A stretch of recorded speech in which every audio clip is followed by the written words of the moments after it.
Okay, good afternoon, everyone. Welcome to our weekly Facebook Live session brought to you by EDA. So we're so glad to have you joining us today again. So whether you're watching live or catching the replay, thank you for being part of the EDA community where we support providers and individuals in building stronger and more sustainable futures. So for the past few weeks, we've been having this Facebook Live session. Our first topic was, discussing about the EDA Academy and how it can empower you as a provider. And for the past weeks, we've spoken about HR strategies and how to recruit and retain DSPs. But today we're diving, into a super important topic that impacts so many lives, which is credit. So whether you're just starting out, you're looking to boost your score, or need to, recover from past challenges, this session is definitely for you. And we're talking about, how to establish, improve, and repair your credit so you can take control of your financial journey. So to guide us through this topic today, we're excited to, welcome a very special guest. Jeffrey is on the call. He's from ThrivEdge Solutions, and he's a, credit expert with a heart for helping people with their finances. So through ThrivEdge, he's helping individuals, understand their credits, rebuild their confidence, and unlock financial opportunities that they didn't think were possible. And he's here today, to share real-time tips, actionable steps, and some of the best kept secrets when it comes to building and protecting your credit. So, if you're currently on this call, get comfy, grab a pen and notepad, and don't forget to drop your questions in the chat. We'll be answering them later on in the session. So, Jeffrey, welcome to EDA Live. We're thrilled to have you with us today. Appreciate it. Thank you. Thank you. It's an honor to be here. Okay, Jeffrey, thank you. So, you have the floor. You can go ahead. Oh man, yeah. Well, this subject is very near and dear to my heart, like they say, right? And I guess I can just give a little background as to the why, right? Why credit for me? Why am I in this space? I'll almost say I stumbled on this space, but not quite. In a sense, only because once upon a time, like most people, then and now, I had credit issues, right? So I basically did not understand what credit was. Now I always say this, that I messed up my credit before I even knew what credit was, right? So once I discovered the insights of credit and how to manage my own credit, I thought to myself, like most people do, hey, I bet I could make this into a business of some sort. But even prior to that, I think I just wanted to help people, right? I thought to myself, there has to be other people around similar to me who also have similar issues. And sure and behold, there are a lot of people. So I got educated in the subject. I didn't just want to jump in and try to help people with something that I barely knew myself, right? So what I did was I made sure I got educated, worked on certifications, different things like that, so I could be better, bring better insight to other people I encounter. So when it comes to the subject of credit, it's really simple. I think that a lot of people complicate it, right? First of all, the whole concept of credit, if you're watching this if you're in the US, right? I don't know about other countries, how credit works in other countries, but you're watching this, you're in the US, you understand that credit pretty much is life here, right?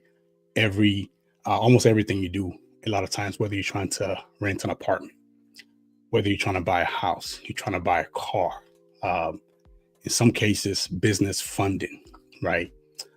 Just so many different things revolves around credit.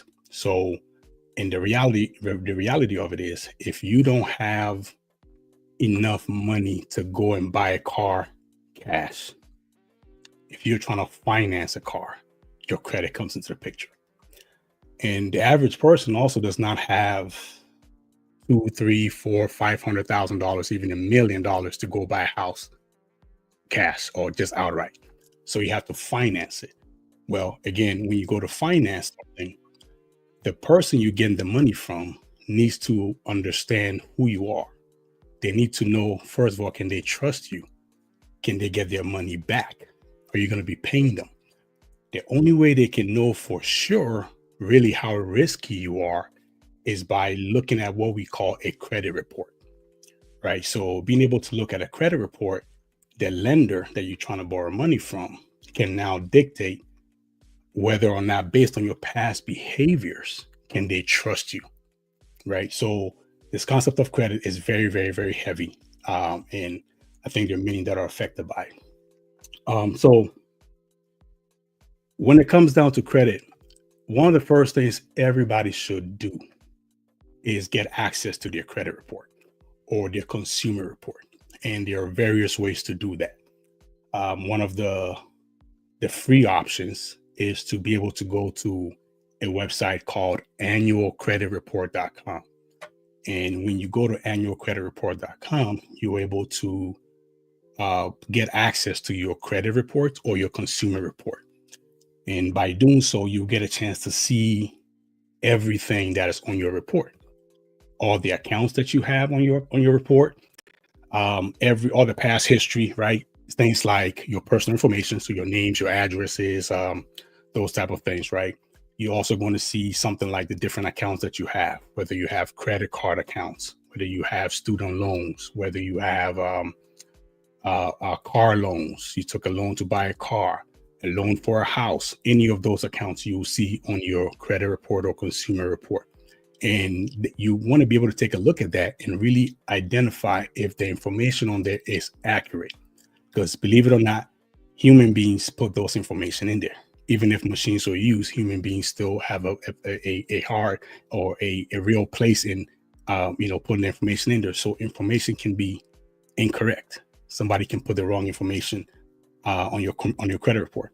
Sometimes they can mix it up with somebody else with a similar name as yours, or somebody with the exact same name as yours, right? Things like that. So you always want to go to annualcreditreport.com or check a credit report, pull that information, and it's not going to hurt your score, right? So you get a chance to check that, make sure the information on your report is correct. If the information on your report is not correct, by law, you are subject to have every information on your report be accurate, 100% accurate, right? You cannot have a misspelling of your name, a misspelling of an account, or a wrong account number or anything like that, right? So everything has to be 100% accurate. It has to be verified. It has to be yours. It has to be, again, 100% accurate information. So if the information is not correct, that's when you get a chance to dispute those information. Basically, you're reaching out to what we commonly call the credit bureaus, who are actually called credit reporting agencies.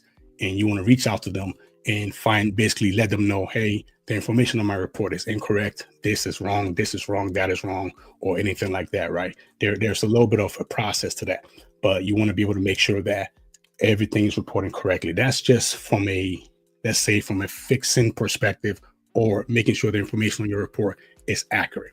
Now, outside of that, credit itself has its own language, right? Not only are you looking at fixing your credit or making sure the information is accurate, now you're talking about this whole thing we call a credit score. So with the concept of a credit score, remember, you're going to go get a loan from somebody. So I want you to think about it this way. Imagine if I come to borrow money from you, right? And you don't know me from anywhere. Now, we can give a few examples. Example one, you don't know me from anywhere, but you know people I know, right? You could easily say, hey, okay, this person wants to borrow a significant amount of money from me. Let me make sure, based on the people he knows, maybe somebody knows this person, to really make sure that he's trustworthy. He'll be able to pay me back, right? So you will consult with those people.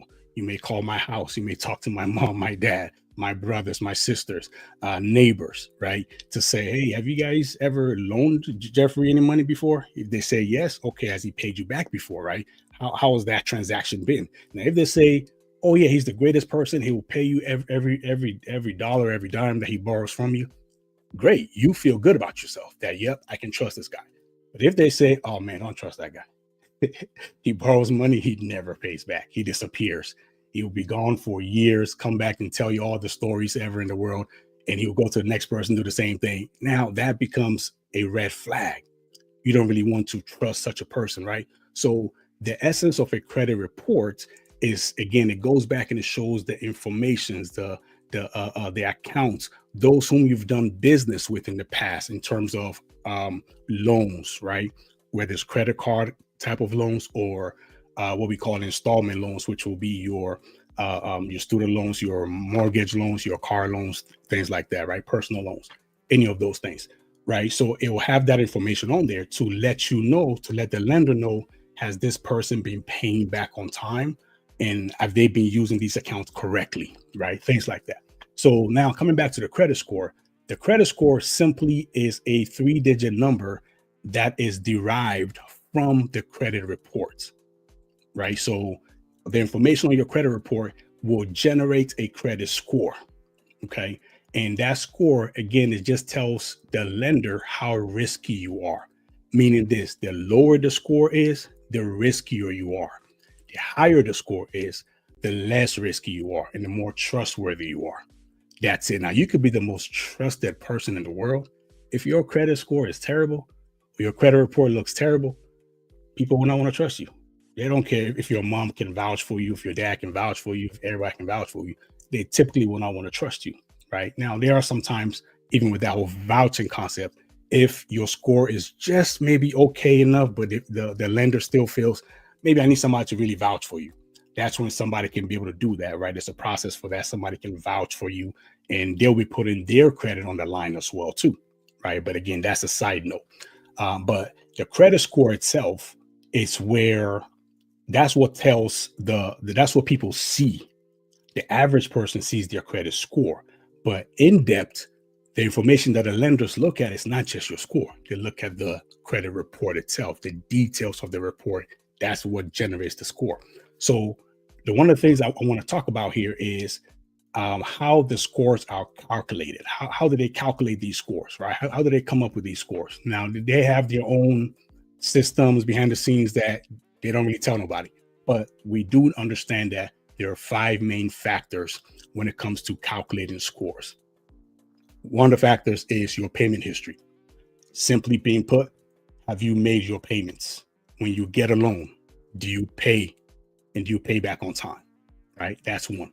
Another factor is your credit utilization, or they look at this other thing called amount of debt owed, meaning that out of, let's say you owe $10,000, out of that $10,000, how much of it have you paid back so far, right? Versus the balance. And even with the credit utilization part of it, if you have a credit card and that credit card is, let's say, $1,000, and you've used, let's say, 1,000, you've used 100% of that. To them, it's a risk, because why are you using your credit card 100% when you still have money to be able to use, right? So they look at things like that, your credit utilization, your payment history, your credit utilization. They also will look at something like your the types of accounts that you have. Do you just have installment accounts, which are loans? Do you just have straight loans, student loans, mortgage loans, auto loans, personal loans, things like that? Do you also have credit accounts, right? So the lender wants to see that you are able to manage different types of accounts. Why? To them, it just makes them feel better that if you are coming to them to take a type of a loan, they want to see, okay, have you had that type of loan before in the past, right? Which will kind of give them the idea that you might be able to manage that type of loan. So that's a third one. Another one is their credit age, or basically saying how long have you even established credit, right? So, for example, if I come to you and I want to borrow money from you one time, the first time, it's our first interaction. If you go ask around and nobody says they've ever had any business with me, they've never had the chance to actually work with me or take or borrow money to me, you have no information to go off of. Right? You don't know if you can really trust me. So it becomes really you just trying to, you pretty much have to go by either faith or pretty much just say, you know what, no, right? You have to make the decision. But if you go to somebody and somebody says, oh yeah, I've loaned money to him for the past 10 years. We've been doing business back and forth. I loan money to him. He pays back. He borrows. He pays back, right? That's a 10-year history. So you have that. You have evidence that I've been able to borrow money over whatever period of time and being able to pay back, right? So that's the other one. And then the last one is what they call hard inquiries or new accounts. So a hard inquiry or new account is basically when you when you apply for credit. if I come to you again and I'm trying to borrow money from you for whatever the reason is, you can do what is called a soft inquiry, where you may just ask one or two people. It's kind of just trying to give an example. You may just ask one or two people. They'll say, okay, yeah, he's good, right? He pays back, something like that. Or you may want to do an in-depth investigation. Let's just call it that, where you're really digging. You're trying to find out where I was born. You're trying to find out my family. You're really trying to go in depth, right? So that going in depth is what they call a hard inquiry, where you're really trying to dig into every account to understand the situation for each account, right? So these are the 5 factors of credit. Now I know time is running here, but the biggest of those 5 factors, the 2 of the biggest ones are payment history and credit utilization, right? So basically, you being able to make your payments back on time is very important. And then you not using more, let's say with a credit card, you not using too much of that credit card account is also an important thing, right? Those 2 are the biggest factors of credit. So it's time will not permit us to kind of go real in depth and everything, but that's really some of the things that I want to be able to share when it comes to credit. Number 1, make sure that you're checking your credit report. You want to check your credit report regularly, right? Monthly, if you can, quarterly, every 6 months, something like that, right? But at least as regular as you can, because again, information can be wrong on there. You can end up with something that's totally not yours, things like that. So you want to be able to check your credit report and know what's on there. And I just want to tell folks, do not be scared to look at your credit report. If you're scared to look at your report, you will not know what to even start with. Like, it doesn't really make sense. Somebody says, well, I want to fix my credit, but I'm scared to look at my report because I'm scared of what's going to be on there. You're not going to know until you check, right? Once you check, then we can talk about, how to move forward from there. But that's the first step. Take a look at your report, see what's on your report and things like that. I think that's pretty much the little I can share for now. If anybody really wants a chance to really, for me to help guide them to understand their credit report, we can definitely reach out and we can go from there. Thank you. Okay, thank you very much, Jeffrey. So I was going to ask you what was one piece of advice that you're going to give to like anybody that in this aspect, but I think you've already said something like, "Oh, don't be scared to look at your credit reports." I think that's one thing I'm going to be taking away from this conversation that we've had. Thank you very much for coming around, Jeffrey. I'm sure that those on here have like taken out a whole lot and I've learned a whole lot. We're hoping to see you some other time. Thank you very much for coming on here and enjoy the rest of your day, Jeffrey. Okay. Appreciate you. Thank you. So you're welcome. So that's about it, folks, for today on how to, repair your credit if you're just starting out or you're trying to recover from past challenges. So just to go straight to the point, I'd like to invite my colleague Tammy on here, to just give you an announcement and about what we have on here today. Over to you, Tammy. Hi. Hi, Oba. Thank you so much. Thank you, Jeffrey. This was a very beautiful insight.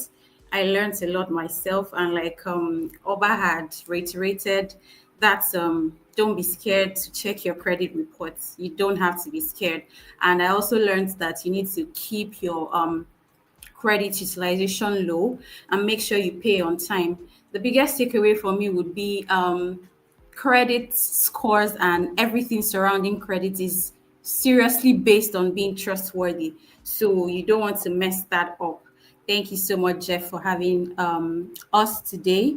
Thank you for honoring our invitation. And Jeffrey is the founder of ThrivEdge Solutions. So you can always reach out if you need personalized guidance, or do you want to just take control of your financial future, or you want to dive deeper, you don't know how to go about it. So you can always reach out to Jeffrey. Thank you so much once again.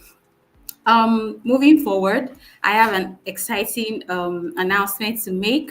If you've been following us on our social media platforms, you would know what I want to say. But if you haven't, this is your chance to follow us on all our social media platforms. We're on LinkedIn, we're on Facebook here, and we're on Instagram as well. And you can also find us on YouTube.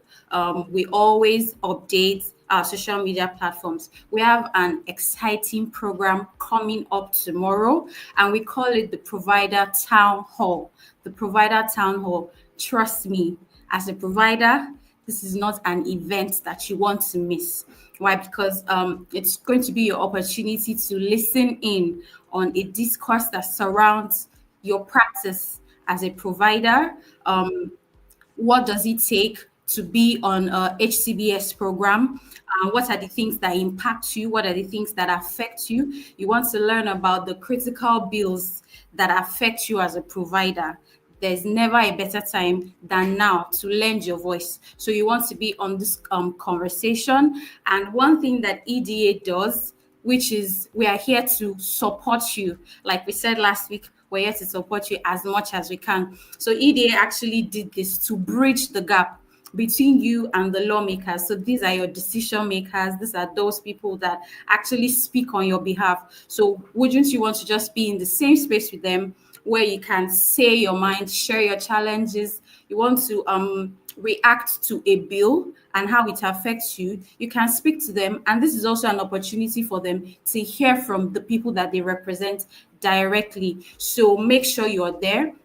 It's happening live tomorrow by 5 p.m. The details will be dropped in the comment section or on the screen. So thank you so much. That will be all for the announcement. And if you found today's session helpful, this is a Facebook Live session whereby we plan to make it as value packed as possible. So you don't want to miss any of our episodes. If you've missed our previous episodes, you can always catch a replay. Just go back and check what we've spoken about.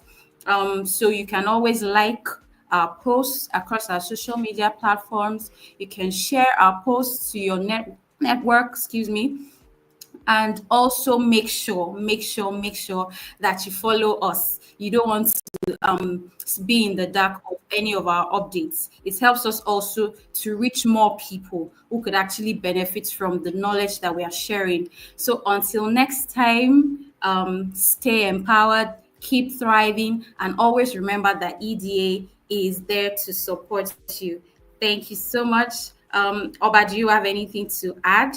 Thank you very much. No, I mean, that's it, Tammy. You've literally taken all of the words from my mouth. And just like Thank Tammy said, you. this Facebook Live session is every Thursday. And Yes. Jeffrey has already taken over this week. You don't want to even know what is coming for you next week. So if I were you, I'll be looking forward to it. There's always more to impact or unpack every week. So I'm looking forward to seeing you all again next week Thursday and tomorrow for our town hall. Looking forward to seeing all of you there. Thank you very much and have a Thank good evening. you. Thank you. Bye.